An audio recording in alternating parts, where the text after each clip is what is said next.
समझ में आया चीज़?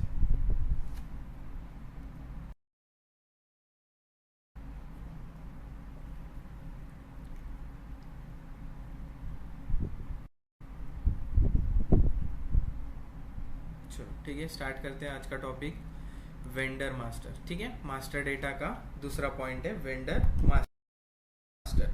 ये भी सेंट्रली क्रिएट होता है, जैसे हमारा मटेरियल सेंट्रली क्रिएट होता है वैसे वेंडर भी सेंट्रली क्रिएट होता है। It contains all the necessary information about material, sorry vendor, that company does business with. हम जिनके साथ बिजनेस करने वाले हैं उनकी इम्पोर्टेंट नेसेसरी इंफॉर्मेशन हमारे पास होनी चाहिए, जैसे कि उनका ऑफिस कहाँ है, उनका प्लांट कहाँ पे है, कॉन्टैक्ट नंबर क्या है, सेल्स पर्सन की डिटेल्स क्या है, कौन से टैक्स के अंडर वो मटेरियल आता है, उनका जीएसटी नंबर क्या है, और कंडीशंस क्या क्या है, उनकी पेमेंट टर्म्स कैसे लेंगे वो। ओके, वो सब चीज़ें यहाँ पे हमें मेंटेन करनी है। This data is crucial for procurement and account payable process. This data is crucial for procurement and account payable process. ठीक है, प्रोक्योरमेंट मतलब purchase order, purchase requisition, quotation, RFQ, GRN में ये डेटा इंपॉर्टेंट होता है procurement के लिए। And account payable के लिए कैसे, क्योंकि उनके पास से जब हम मटेरियल लेंगे तो उस मटेरियल के अगेंस्ट हमें पे करना पड़ेगा, तो अकाउंट पेएबल। जब हम कोई चीज़ सेल करेंगे तब क्या होगा, रिसीवेबल। Yes, account receivable. ठीक है, चलो। तो जैसे मटेरियल टाइप देखा था वैसे यहाँ पे एक वेंडर अकाउंट ग्रुप करके कंसेप्ट है। वेंडर हमें उनके कैरेक्टरिस्टिक्स के अकॉर्डिंग हमें यहाँ पे अकाउंट ग्रुप बनाना है, वेंडर का अकाउंट ग्रुप बनाना है। तो कैरेक्टरिस्टिक्स मतलब क्या, कैसे हो गया, देखो हाँ यहाँ पे लिखा है, देखो मैंने, जैसे हो गया मेरा डोमेस्टिक, डोमेस्टिक कस्टमर अलग होगा, फॉरेन के कस्टमर अलग होंगे, वन टाइम कस्टमर अलग होंगे, एंड सर्विस कस्टमर अलग होंगे। ठीक है, तो ये सब डेटा एक दूसरे के साथ मिक्सअप ना हो, मतलब डोमेस्टिक में ही हम फॉरेन का क्रिएट कर रहे हैं, फॉरेन में ही हम वन टाइम का भी क्रिएट कर रहे हैं, या फिर सर्विस के भी सब एक साथ कर रहे हैं, तो ये गलत होगा। क्योंकि इतनी बड़ी ईआरपी सिस्टम हम क्यों ले रहे हैं, या कोई भी कंपनी क्यों लेती है, कि डेटा सिस्टमेटिकली सिस्टम में मैनेज हो और कम टाइम में हमें वो डेटा एक्सेस करने को मिले या तुरंत रिजल्ट मिले, इसीलिए इतने बड़े ईआरपी सिस्टम्स वगैरह कंपनी इंस्टॉल करती है। ठीक है, तो यहाँ पे हमें क्या करना है, देखो डोमेस्टिक में क्या होगा, जीएसटी वगैरह लगेगा, फॉरेन में क्या होगा, वैट, इंपोर्ट एक्सपोर्ट चार्जेस लगेंगे, वन टाइम वेंडर में क्या होगा कि ये एक ही बार हमसे ऑर्डर कर रहा है या हम इनसे एक ही बार ऑर्डर करेंगे, तो वन टाइम अकाउंट वो हो गया। और सर्विस के अलग होंगे, सर्विस में क्या आएगा, फॉर एग्जांपल दे दो कुछ।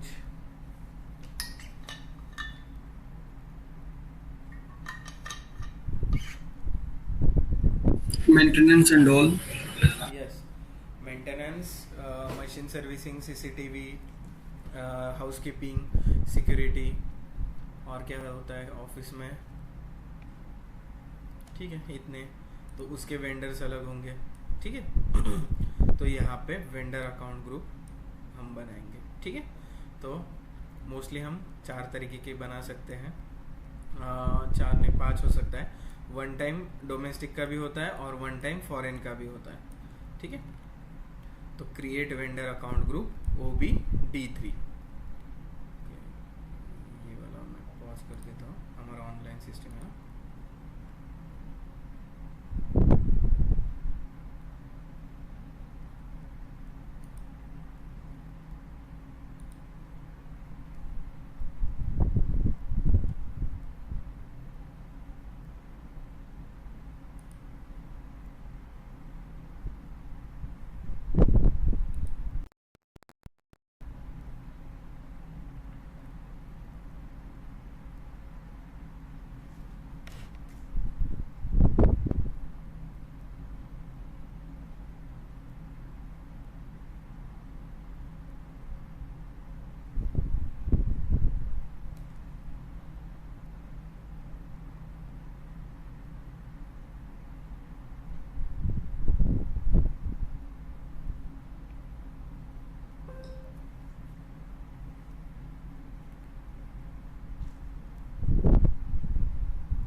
देखो कमांड बॉक्स में टिक कोड डालते हैं OBD3, then click on new entries.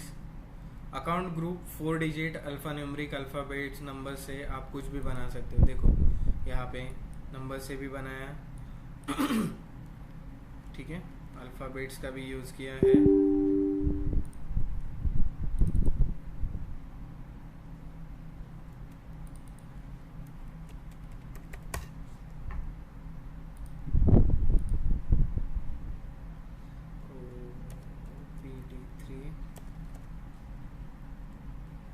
देखो यहाँ पे स्पेशल कैरेक्टर्स यूज़ करके भी बनाया है अल्फ़ा न्यूमरिक बनाया है, अल्फ़ाबेट्स का भी है। तो ऐसे आप अलग अलग बना सकते हो, ठीक है।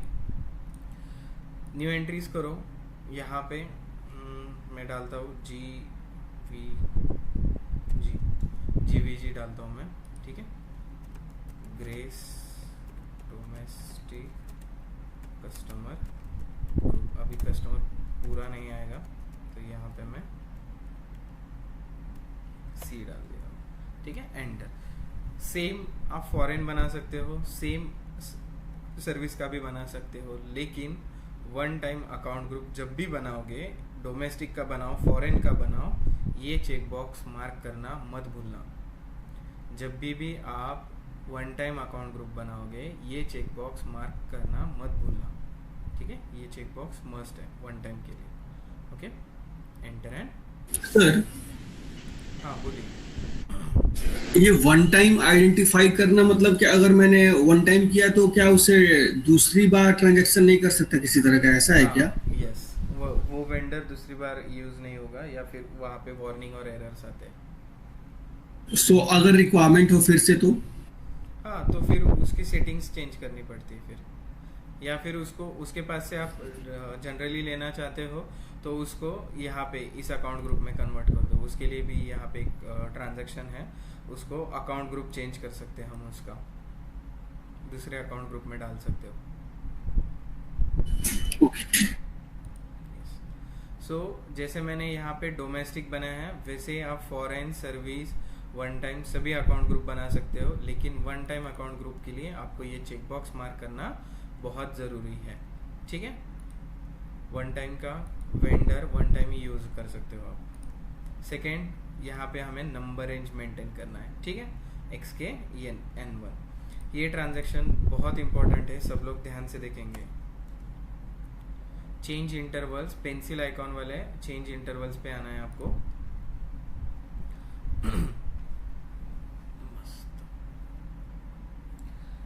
तो यहाँ पे बहुत सारी नंबर रेंजेस है, ठीक है, ओके।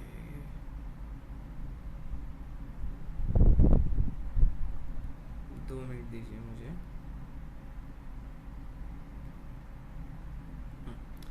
ये एक 42 नंबर का एक नंबर रेंज है, देखो 42 नंबर का, सॉरी 22 नंबर का एक नंबर रेंज है। इसमें कितना है, 8001 से क्या है यहाँ पे। तो बताइए इसमें हम कितने वेंडर क्रिएट कर सकते हैं। 8001 to 8100, इसमें हम कितने वेंडर क्रिएट कर सकते हैं।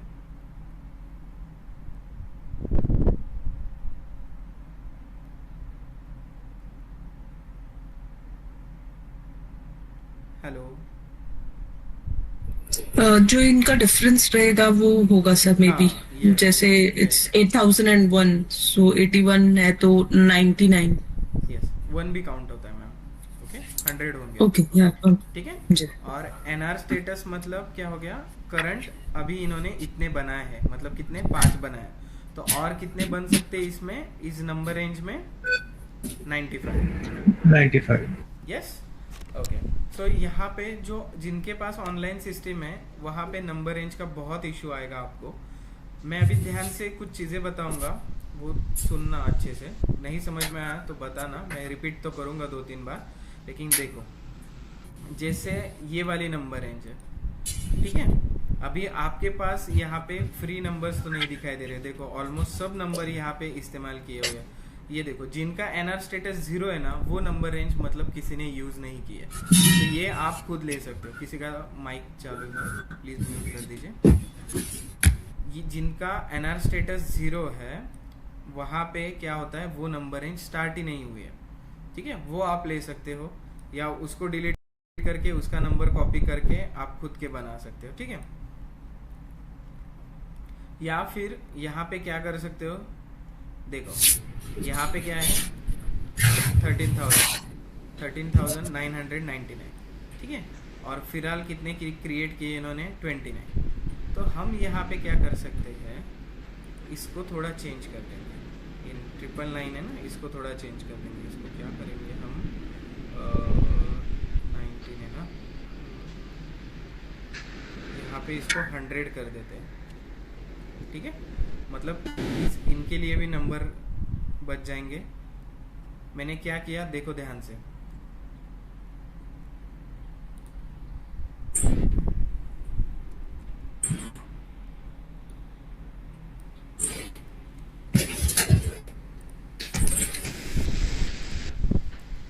देखो ये नंबर था, ये नंबर रेंज थी, यहाँ पे लिखता हूँ थोड़ा डिस्टेंस से, ये वाली नंबर रेंज थी। मैंने यहाँ से स्टार्ट हो रही है वो, और यहाँ पे ख़त्म हो रही है, उन्होंने दी है। मैंने क्या किया, अभी उनका करंट नंबर क्या है, 13029 ऐसा कुछ है उनका करंट नंबर, ठीक है। तो इनके लिए भी कुछ नंबर रखेंगे और हमें भी कुछ नंबर चाहिए। तो मैंने क्या किया, यहाँ पे 1390 को एडिट करूँगा मैं, और इसको 100 कर दूँगा। मतलब इसमें और 71 कस्टमर वेंडर क्रिएट कर सकते हो। जो मैं ये चेंजेस करूँगा, इससे क्या होगा, और 71 क्रिएट होंगे, और इससे आगे की नंबर रेंज हमें मिल जाएंगी। तो हम क्या करेंगे, यहाँ पे 13101 to 13999 यहाँ से ले सकते हैं हम। ये समझ में आया सबको?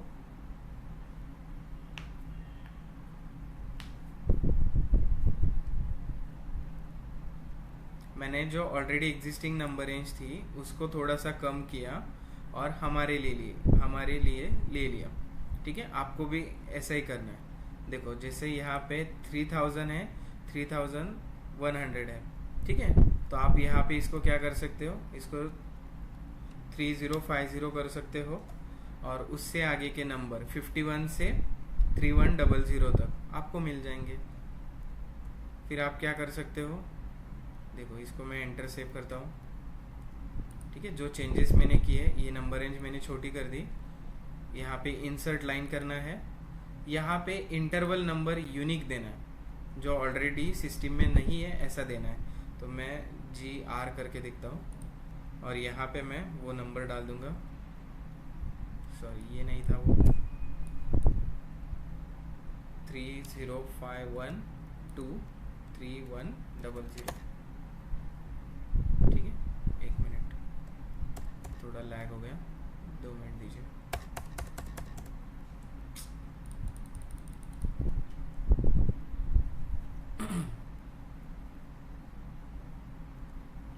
Okay,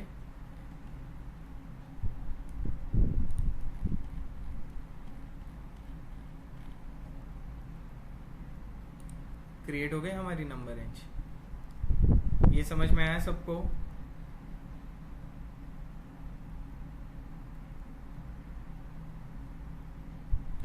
yes sir.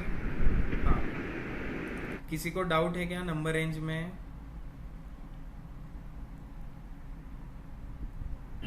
सर यहाँ पे हमने नया नंबर रेंज क्रिएट किया है और एग्जिस्टिंग वाले भी हमने अपडेट किए हैं, तो वो अथॉरिटी रहता है क्या? एग्जिस्टिंग हाँ, लिस्ट रहता को है। हम मॉडिफाई कर सकते हैं? See you are a consultant, okay, आपको सब अथॉरिटी है यहाँ पे, आपके मॉड्यूल का आपको यहाँ पे सब अथॉरिटी है, आप ही मैनेज करते हो। अभी यहाँ पे देखो, ये सब बच्चों ने, स्टूडेंट्स ने क्या कर दिया है, उनको नंबर रेंज नहीं मिले, तो ये उन्होंने ये ऐसा कर दिया। सिस्टम कभी ऐसा नहीं रहता है, देखो ऐसे नंबर्स भी नहीं रहते, ऐसे कुछ, ये देखो ये रैंडम नंबर है, ऐसा नंबर रेंज भी नहीं रहता है कभी, ठीक है। नंबर रेंज कैसे रहता है, देखो ये ऐसा है, यहाँ पे 9999 होना चाहिए था, ये ऐसा भी नहीं रहता है वो।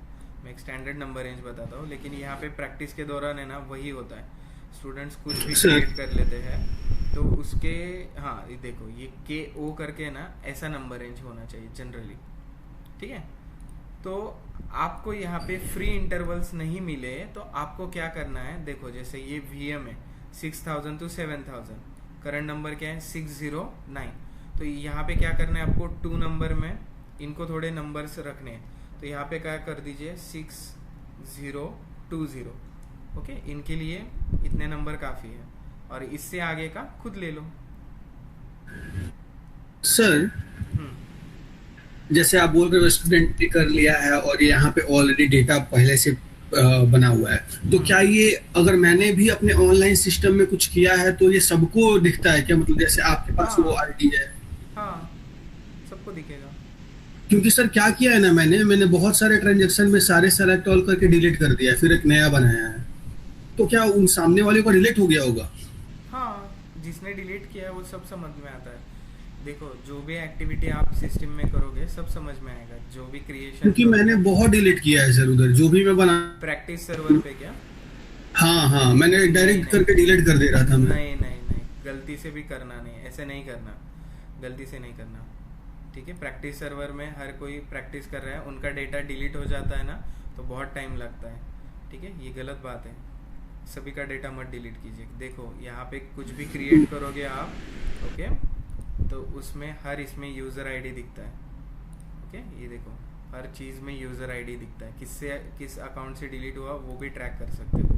कभी नहीं करना है ऐसे, आपकी प्रैक्टिस के लिए आप दूसरों का डिलीट करोगे ये गलत बात है, ठीक है। मैं भी नहीं डिलीट कर रहा हूँ, देखो मैं उनके लिए भी नंबर रेंज रख रहा हूँ और खुद के लिए भी ले रहा हूँ, ठीक है। ओके, मुझे आइडिया नहीं था इस चीज का। ओके, नहीं कोई भी चीज़ विदाउट, और यहाँ पे भी और कंपनी में भी मैं सभी को वही चीज़ बोलता हूँ। देखो अगर यहाँ पे आप गए /OOBD3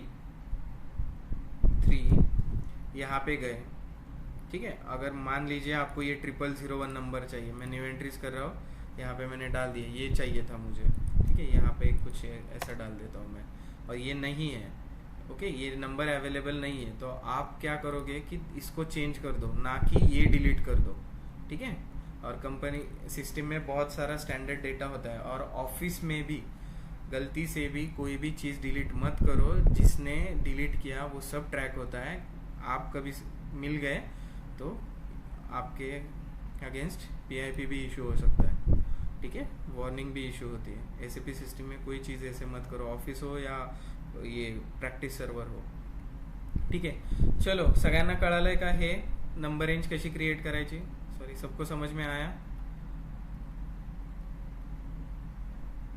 ठीक है, बस थोड़ा ढूंढने का काम है, छोटे छोटे नंबर रेंजेस ढूंढने का काम है, जिनका सर्वर मेरे इसमें सर्वर से मैच कर रहा है वो देख लीजिए। मैंने यहाँ पे 6000 का भी बताया था, वो एक नंबर रेंज छोटा है, देखो ये वाला एक है J करके है, तो आप लोग ये भी डायरेक्टली असाइन कर सकते हो। खुद का बनाना है तो कैसे बनाना है, ऑलरेडी जो एग्जिस्टिंग है उसको छोटा करके, या फिर जिस नंबर रेंज में इंटरवल बहुत सारे बाकी है वो नंबर ध्यान में रखो और अगले ट्रांजैक्शन में वो नंबर सीधे असाइन कर दो, ठीक है।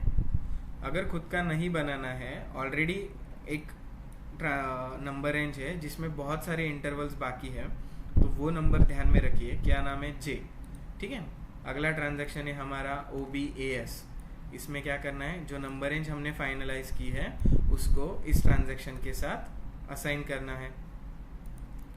चलो /NOBAS, यहाँ पे आएंगे, पोजीशन क्या था हमारा GVG, मेरा अकाउंट ग्रुप था GVG, तो नंबर रेंज यहाँ पे मैं दे देता हूँ J।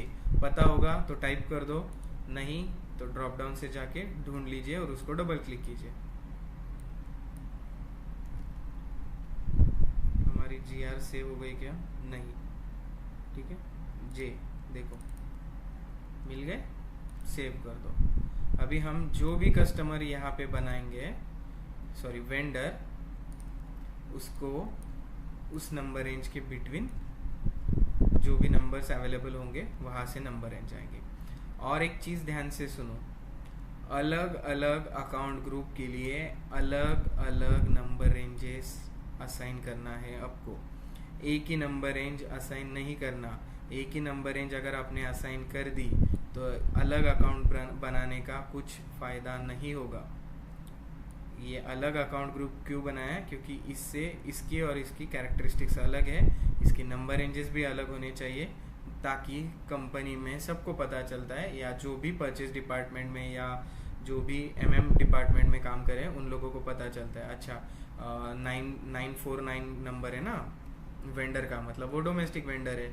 अच्छा उसका नंबर फॉरेन है और कुछ 855 होगा। अच्छा ये तो डोमेस्टिक है। तो ये सीरीज से भी पता चलता है बहुत सारी चीज़ें। ओके, सिस्टम हम क्यों यूज़ कर रहे हैं या ये सिस्टम हम क्यों पढ़ रहे हैं? क्योंकि हम सामने वाले कंपनी का या उनके जो एम्प्लॉयज़ हैं उनका काम आसान करने वाले। तो अलग अलग अकाउंट के लिए अलग अलग नंबर रेंजेस लेना है आपको, ठीक है।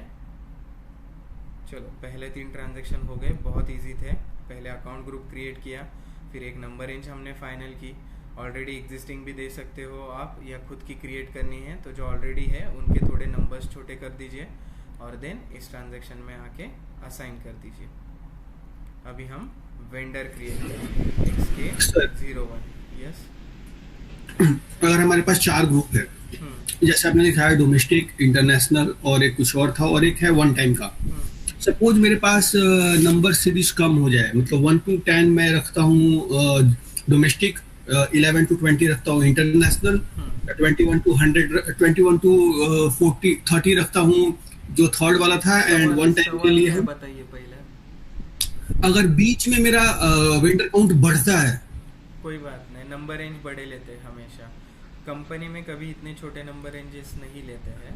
यहाँ पे ऑलमोस्ट 1000 के गैप रहते हैं इसमें, और अच्छा। इसमें भी बहुत सारे नंबर्स होते हैं। देखो 16 डिजिट तक नंबर है, 1 2 3 4 5 6 7 8 9 10 11 12 13 14 15 16, यहाँ तक है।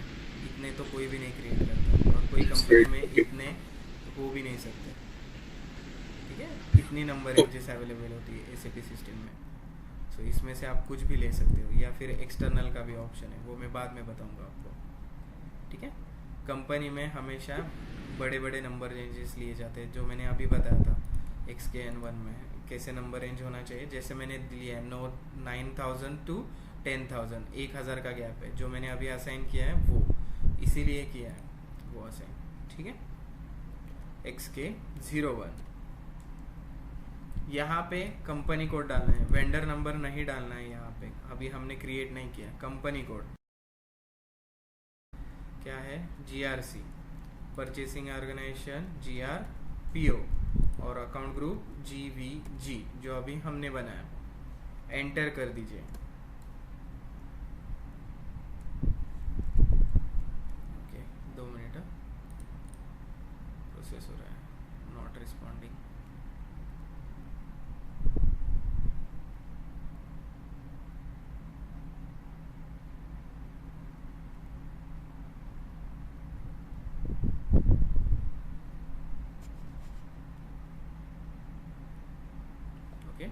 देखो हमने इंटरनल नंबर रेंज लिया, तो यहाँ पे इंटरनल लिख के आया।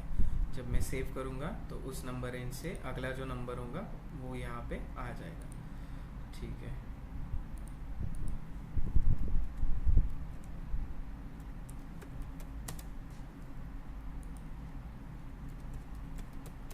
ओके, वेंडर का नाम, उनका कंपनी का एड्रेस, ठीक है, यहाँ पे डिटेल में डाल सकते हो आप। यहाँ पे पिन कोड डाल देना है आपको, कंट्री डाल देनी है, रीजन है, ठीक है।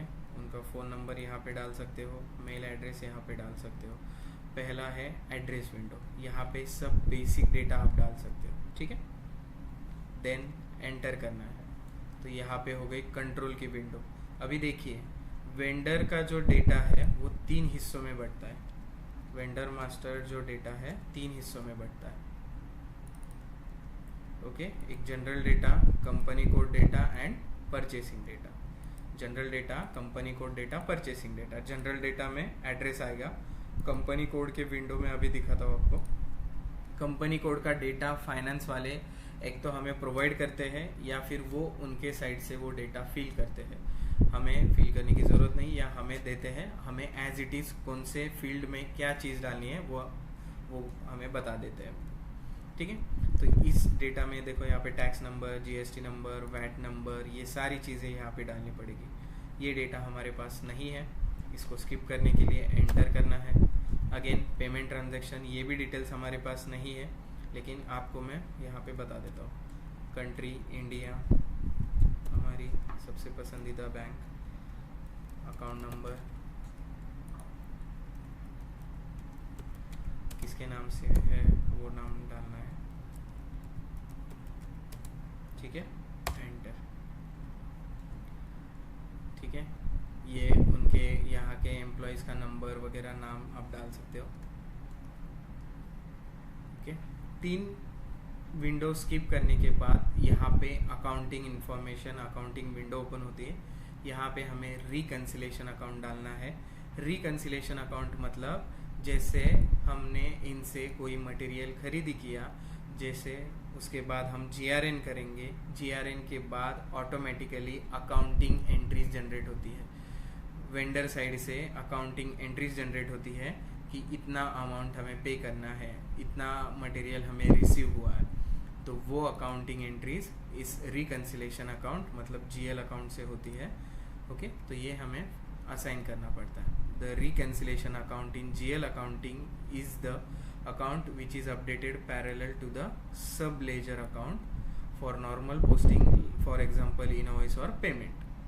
ये पैरेलली अपडेट होता है। जैसे हम कोई भी मटेरियल रिसीव करते हैं या कोई मटेरियल हम वेंडर को वापस करते हैं, तो ये अकाउंटिंग एंट्रीज जनरेट करता है। तो यहाँ पे रिकन्सिलेशन अकाउंट आपको ड्रॉप डाउन से सिलेक्ट करना है। ठीक है, देखो trade payable domestic, trade payable domestic one time. अगर आप डोमेस्टिक वन टाइम का अकाउंट क्रिएट कर रहे हो तो यहाँ पे ये वाला अकाउंट लेना है। फॉरेन कर रहे हो तो ये, और फॉरेन का वन टाइम होगा तो ये। ठीक है, तो हम ट्रेड पेएबल डोमेस्टिक लेंगे 1,60,000। ठीक है, ये इंडिया के वेंडर है, तो यहाँ पे कैश मैनेजमेंट ग्रुप A1 रहेगा। A1 मतलब डोमेस्टिक। ठीक है, मतलब इनसे इंडियन करेंसी में हम डील करेंगे। रिकन्सिलेशन अकाउंट ऑटोमेटिकली फाइनेंस में एंट्री जनरेट करता है जब हम इनवॉइस, जीआरएन, पेमेंट करेंगे तब। एंटर। तो यहाँ पे पेमेंट टर्म्स वगैरह है, इसको स्किप करने के लिए। ठीक है, यहाँ पे ये फील्ड मैंडेटरी किया है किसी ने, देखो ये मैंडेटरी का चेक बॉक्स है। तो ये आपको इस वेंडर ने पेमेंट टर्म्स कैसे बताए हैं।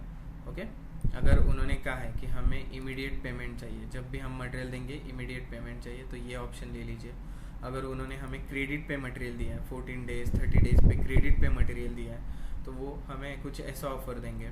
अगर हम पहले कुछ 14 दिनों में पेमेंट करते हो तो 3%, 30 दिनों में कर रहे हो तो 22%, 45 डेज में कर रहे हो तो जितना अमाउंट है उतना पे करना पड़ेगा। तो यहाँ पे अलग अलग कंडीशंस है। आप वेंडर के साथ जो भी चीज़ यहाँ पे निगोशिएट करोगे उस हिसाब से यहाँ पे कंडीशन लेनी है। अगर यहाँ पे कोई कंडीशन मेंटेन ना हो तो आपको फाइनेंस टीम को बताना है, वो यहाँ पे पेमेंट टर्म्स क्रिएट करके देते हैं हमें। ठीक है, जो भी आपको कस्टमाइज चाहिए वो फाइनेंस वाले क्रिएट कर देंगे। तो यहाँ पे मैंने ले लिया इमीडिएट पेमेंट। ये विंडो भी स्किप करेंगे। लास्ट विंडो है परचेसिंग डेटा। इसमें order currency INR, terms of payment वही रहेगा 0001। ड्रॉप डाउन से सिलेक्ट कर सकते हो। इनके कंपनी का सेल्स पर्सन का नाम मान लीजिए विजय है, उनका कुछ फ़ोन नंबर होगा वो यहाँ पे डाल दीजिए। उसके बाद स्क्रॉल डाउन करके आप परचेसिंग ग्रुप, हमारे कंपनी से कौन वहाँ पे डील कर रहा है। ठीक है, तो यहाँ पे हम सुमन जी का नाम डाल देते हैं। ठीक है, उसके बाद प्लानिंग डिलीवरी टाइम, मतलब उस वेंडर को कोई भी मटेरियल हमारे कंपनी में भेजने के लिए कितना टाइम लगेगा। मतलब अगर आज क्या तारीख है, 2 तारीख है, अगर मान लीजिए मैंने 2 तारीख को उनको परचेस ऑर्डर भेज दी, तो श्रीहर्ष क्या करेंगे, उनकी कंपनी में देखेंगे मटेरियल अवेलेबल है या फिर वो ऑर्डर के मतलब जब ऑर्डर आता है तब मटेरियल बनाते हैं, ऐसा कुछ उनका पॉलिसी है। तो वो फिर बनाने के लिए उनको 10 दिन लगते हैं, फिर पैक करने के लिए 2 दिन लगते हैं, फिर शिप करने के लिए 4 दिन लगेंगे। मतलब यहाँ पे क्या हो गया 16 डेज। तो हमें हमेशा परचेस ऑर्डर कितने दिन पहले भेजना होगा 16 डेज पहले। तो वही होता है planning delivery time. Number of calendar days needed to obtain the material or service if it is procured externally. Okay, if you have vendors for a material, you must specify an average value. The same applies if order the material from fixed vendors that has varying delivery times. ठीक है, delivery times very ना हो या फिर हमें material timely available मिल जाए। Okay, timely मिल जाए, available हो, उसके लिए हमें ये चीज़ करना है। या 1-2 दिन का बफर करना है तो इसमें 2 दिन बढ़ा दीजिए, मतलब 16 दिन में या 17 दिन में तो आ ही जाएगा मटेरियल, और इसको सेव कर दीजिए। देखिए यहाँ पे 3 विंडोज़ में हमें डेटा ऐड करना है। ठीक है, पहला है जनरल डेटा एड्रेस, उसके बाद 3 बार आपको स्किप करना है 1 2 3, ओके 4। ठीक है, ऑनलाइन में 4 विंडो है, इसी से ऑफलाइन में 3 विंडो है। फिर रिकन्सिलेशन अकाउंट और ये A1 डालना है। उसके बाद वापस एक बार ये कर दो क्योंकि ये फील्ड मैंडेटरी हो गया है, और फिर 2 बार एंटर कर दो परचेसिंग डेटा। मोस्टली ये लास्ट विंडो और जनरल एड्रेस विंडो ही हमारा है, बीच में जितने भी विंडोज़ थे वो सब फाइनेंस रिलेटेड है। इसको एंटर एंड सेव कर दीजिए। ओके, नंबर रेंज चेंज करना पड़ेगा। देखो नंबर रेंज का इश्यू आ गया है हमें। ठीक है, OBAS नंबर रेंज चेंज कर देते हैं। इतना मेहनत किया हमने।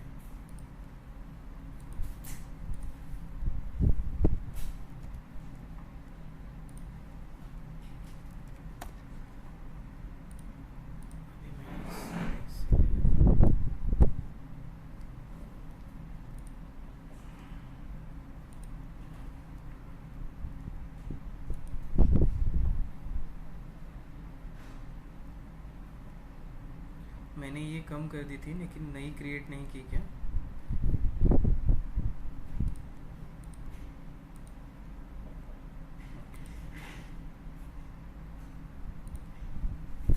XDN1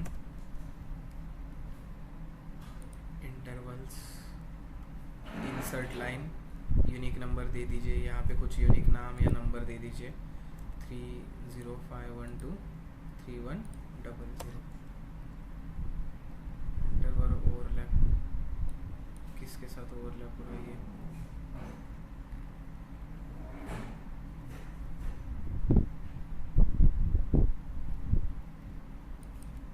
बनाया हमने GR।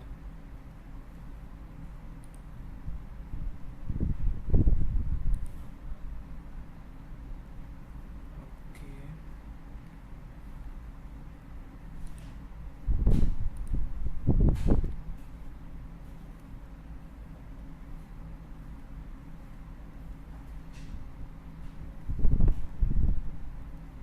देखिए तो कहाँ पे दिख रहा है आपको 3051?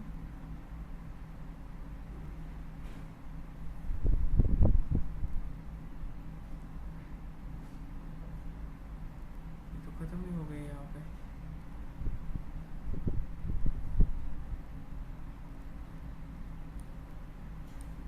सॉरी,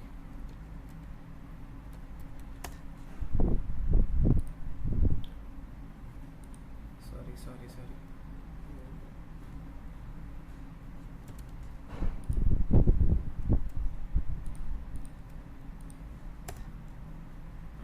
अब क्रिएट हो गया।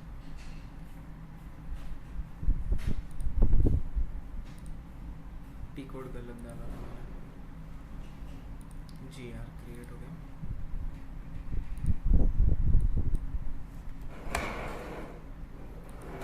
GR असाइन किया, फिर इससे वेंडर क्रिएट करते हैं। ये विंडो चाहिए मुझे। हम यहाँ पे इस वाले में आते हैं XK01, enter.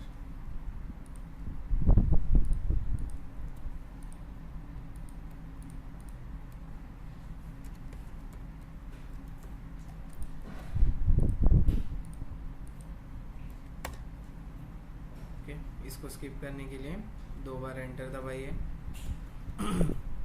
1,60,000 A1 enter, 0001 again enter, currency INR 0001, sales person, purchasing and days, save.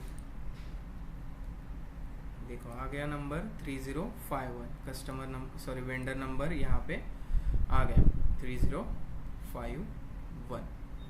ठीक है, ओके। अभी कुछ एडवांस की चीज़ें बताने वाला हूँ। तो ये बेसिक चीज़ें आपको समझ में आ गई, वेंडर कैसे क्रिएट करना है।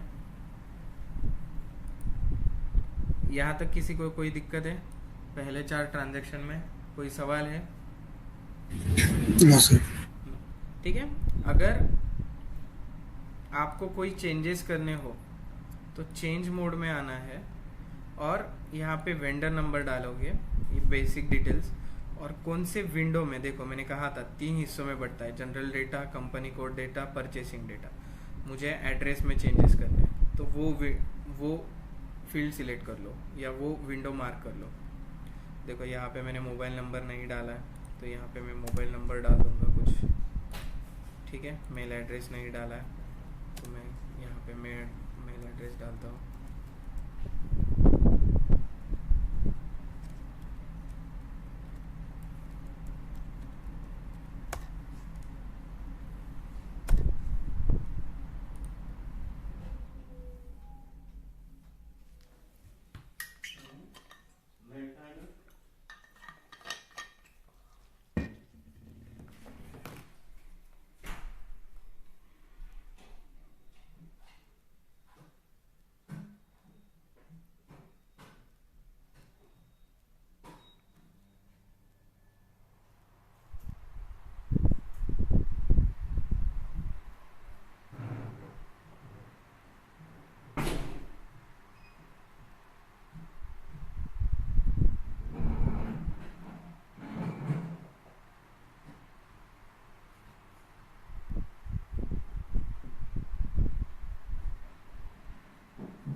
तो यहाँ पे जो विंडो आपको मार्क करना है, सिलेक्ट करना है, जिसमें चेंजेस करने हैं वो सिलेक्ट कर लो, एंटर कर दो।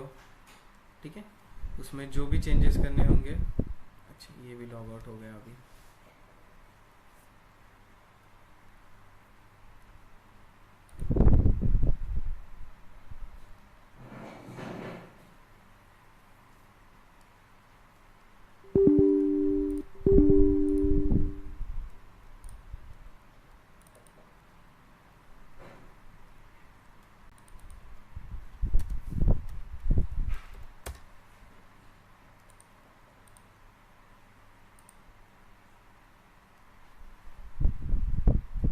XK02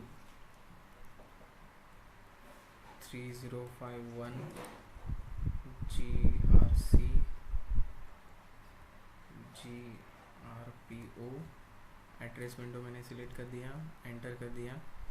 देखो यहाँ पे नंबर और मेल एड्रेस ऐड हो गए। तो आप यहाँ पे ऐसे कर सकते हो MKVZ। ओके, इसमें आके आप परचेसिंग ऑर्गेनाइजेशन डाल के एग्जीक्यूट कर दो तो यहाँ पे आपकी पूरी वेंडर लिस्ट आ जाएगी। देखो नाम, मेल एड्रेस, ये रहा। हाँ, ओके, किसने क्रिएट किया है, सारे डिटेल्स आ जाते हैं। जितने आपने मेंटेन किए हैं वो सारे नंबर यहाँ पे आते हैं। अगर आपको वेंडर लिस्ट का प्रिंट आउट निकालना है तो यहाँ पे प्रिंट का ऑप्शन है, किसी को भेजना है तो यहाँ से भेज सकते हो आप। ओके, स्प्रेडशीट माइक्रोसॉफ्ट एक्सेल में लेना है ये पूरा तो यहाँ से ले सकते हो आप।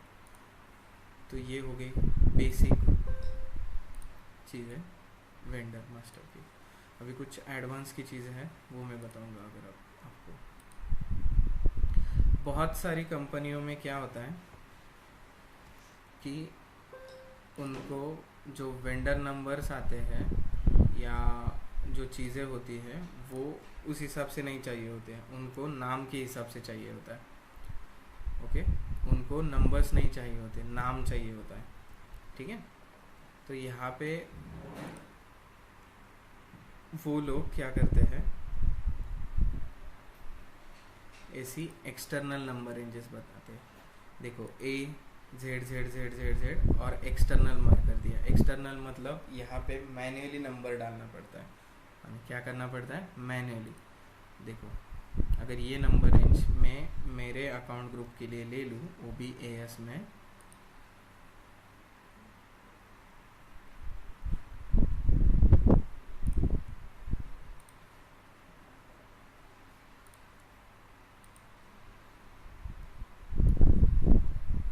कौन सा विंडो लॉक कर दिया मैंने,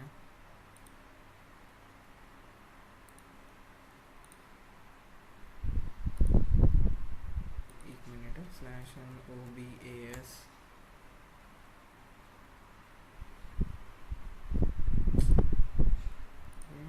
सब विंडो तो बंद है ना हमारे। OBAS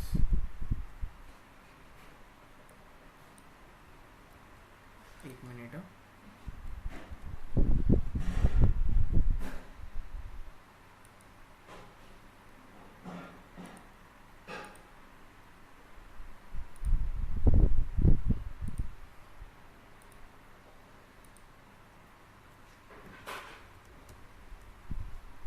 पोजीशन हमारा अकाउंट ग्रुप है GVG।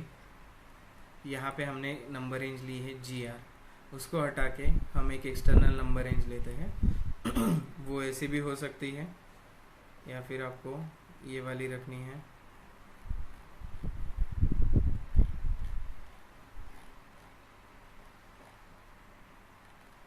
ठीक है, ये ले लेते हैं। ठीक है, और इसको सेव करते हैं। और अभी जब हम वेंडर क्रिएट करेंगे XK01 में, ठीक है, और यहाँ पे अकाउंट ग्रुप डाल देंगे GVG, एंटर कर दो, तो यहाँ पे एक एरर आया। देखो account group GVG uses external number assignment, specify an account number, तो यहाँ पे डालना है। अभी देखो मैंने नंबर रेंज क्या यूज़ की है, XKN1, मैंने नंबर रेंज क्या यूज़ की है, अल्फ़ाबेट्स की, तो यहाँ पे मुझे अल्फ़ाबेट्स डालने पड़ेंगे। और कितने, 1 2 3 4 5 6, ठीक है, 6 अल्फ़ाबेट्स का नाम चाहिए मुझे। ठीक है, सुमन जी का डालते हैं हम। ठीक है, तो देखो वो आ जाएगा, वो 5 डिजिट है ना, एंटर। अभी देखो वेंडर का नाम सीधा क्या हो गया,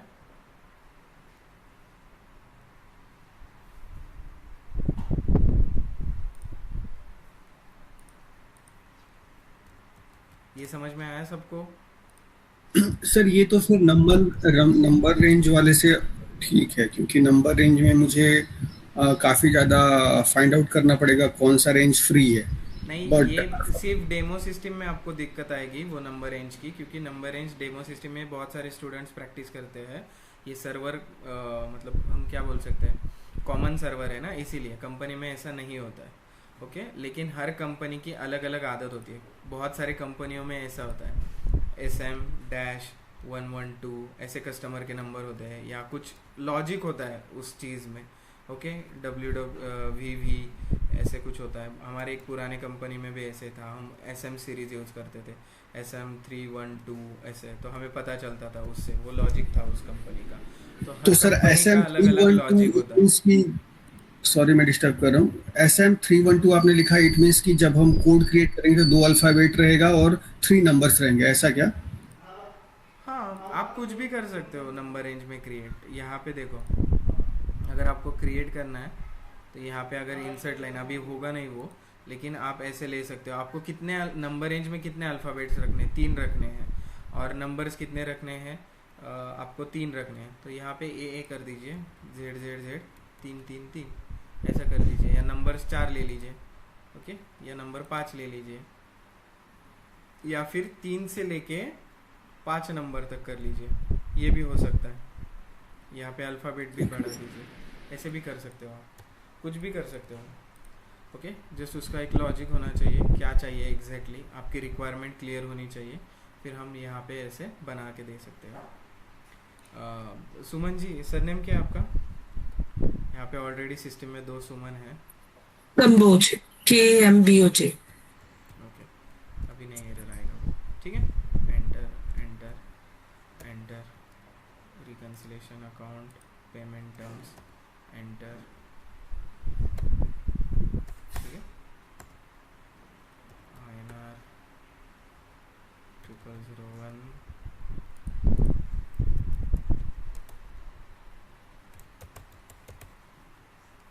एंटर एंड से। देखो सुमन नाम आ गया। देखो अभी वेंडर लिंक सर इसमें वैट नंबर या GST नंबर, जो W9 फॉर्म की डिटेल्स होती है, वो एंटर करने की जरूरत नहीं रहती वेंडर आईडी क्रिएशन के टाइम पे? होती है, वही मैं आगे बताने वाला हूँ। होती है, लेकिन हमारे पास वो डेटा नहीं है मैडम फिलहाल, मतलब फाइनेंस का कुछ डेटा नहीं है। मैं रैंडम नंबर डाल भी दूंगा, कोई टेंशन नहीं है, लेकिन आगे जाके ना बहुत दिक्कत आती है, अलग अलग एरर्स आते हैं यार। वो नंबर लिंक भी होना चाहिए, जब फाइनेंस में एंट्री जाती है ना ऑटोमेटिकली, तब वो नहीं जाती बहुत बार, तो इसीलिए मैं कुछ डालता नहीं हूँ। और स्टूडेंट्स को भी बोलता हूँ कि जो, हाँ बताइए। आवाज आवाज मैडम आपकी आवाज नहीं आ रही। Hello, can you hear me? हाँ, yes yes. Yeah, I was saying because all those details are very much important Yes. to create a vendor detail, right? Right, उसके बिना नहीं कर नहीं सकते कर हम सकते, लोग। Right right right. इसीलिए तो ये डेमो सिस्टम है ना, तो इसीलिए हमने बहुत सारा डेटा कॉपी किया है, और वहाँ पे वो फील्ड मैंडेटरी नहीं है। कंपनी में क्या होता है, वो फील्ड मैंडेटरी होते हैं, ठीक है। वो भी मैं अभी बताने वाला था, ये नंबर रेंज जी। बता के, ठीक है। तो देखिए यहाँ पे हमारा वेंडर नंबर आ गया, एक एक्सटर्नल नंबर हमने क्रिएट कर लिया, एक इंटरनल नंबर रेंज से हमने वेंडर क्रिएट कर लिया। अभी देखिए यहाँ पे, ये हटा देता हूँ मैं इसको, /NOBD3 GVG। अगर आपको ये मेरे अकाउंट ग्रुप पे गया, यहाँ पे जनरल डेटा पे गया, तो यहाँ पे एड्रेस कम्युनिकेशन, या फिर देखो सेकंड विंडो कौन सा है, कंट्रोल, ठीक है। यहाँ पे मुझे यहाँ पे टैक्स कोड 1 रिक्वायर्ड चाहिए, वो एंड यूज़र ने, देखो यहाँ पे क्या है, ये जो 3 चीज़ें हैं ये कंसल्टेंट लेवल की है, और ये एंड यूज़र एक्टिविटी है।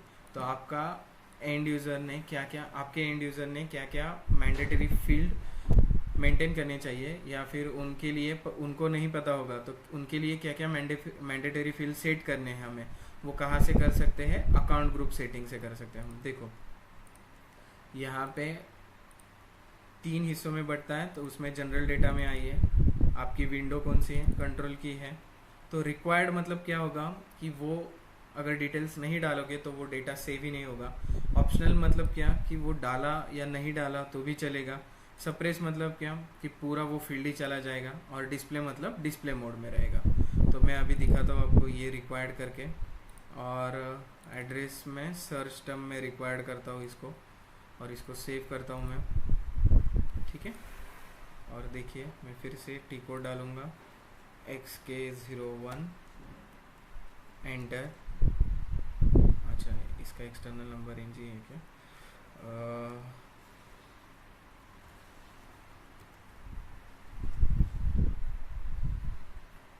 ठीक है, तो देखो सर्च टर्म मैंडेटरी हो गया। अभी देखो मैं एंटर एंटर एंटर प्रेस कर रहा हूँ, आगे विंडो नहीं बढ़ रहा है। ओके, अब अगर मैं यहाँ पे डाल दूँ XYZ एंटरप्राइजेस, ठीक है, और यहाँ पे मैं सर्च टर्म भी डाल दूँ XYZ, फिर भी वो नहीं जा रहा है, क्योंकि यहाँ पे जो भी जिस फील्ड में मैंडेटरी है वो मेंटेन ना करे तो वो विंडो आगे ही नहीं जाएगी। अभी जाएगी, देखो अभी यहाँ पे क्या है, टैक्स नंबर मैंडेटरी। आपका जो सवाल था ना मैम, वो सही है, यहाँ पे डालना ही पड़ता है, लेकिन फ़िलहाल हमारे पास डेटा नहीं है, और ये सब फील्ड मैंने ऑप्शनल करके रखे, मतलब इसमें सॉफ्टवेयर में, इसीलिए यहाँ पे नहीं डाला तो भी चलेगा, लेकिन जब कंपनी में काम करते तो वो चाहिए। तो यहाँ पे ओके सर, ऐसे कुछ वैट नंबर, टैक्स नंबर डाल सकते हो, ठीक है। यहाँ पे क्या होगा ना, वो चीज़ें हमें लिंक भी करनी पड़ेगी और क्रिएट भी करनी पड़ेगी। तो फाइनेंस के बहुत सारे ट्रांजैक्शंस हमें नहीं पता है, इसीलिए फिर रिस्क नहीं लेते हम। ओके, सेव कर दो। तो आप अकाउंट ग्रुप से क्या क्या कर सकते हो? अकाउंट ग्रुप से आप नंबर रेंज कंट्रोल कर सकते हो, फील्ड्स कंट्रोल कर सकते हो, ठीक है। सो यहाँ पे देखो कंपनी कोड के फील्ड्स होंगे, यहाँ पे वो मैनेज कर सकते हो। परचेसिंग विंडो के जो फील्ड्स होंगे वो मैनेज कर सकते हो, ठीक है। तो यहाँ पे आपको सप्रेस मतलब वो ऑप्शन ही चला जाएगा। देखो यहाँ पे मैं सेव करता हूँ कंपनी कोड से, सॉरी जनरल डेटा कंट्रोल से वो ऑप्शनल एंट्री कर देता हूँ मैंने अभी क्या कर दिया, सर्च टर्म जो था उसको सप्रेस कर दिया, सप्रेस, ठीक है। एंटर कर दो। अरे यार इसका पहले नंबर रेंज चेंज करता हूँ मैं, 2 मिनट दीजिए मुझे। OBAS फिर से वही एरर,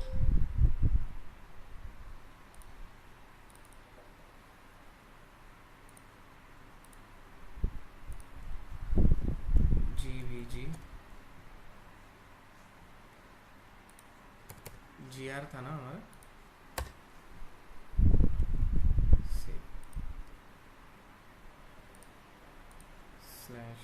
/xk01 एंटर। ओके, देखो सर्च टर्म का फील्ड ही गायब हो गया।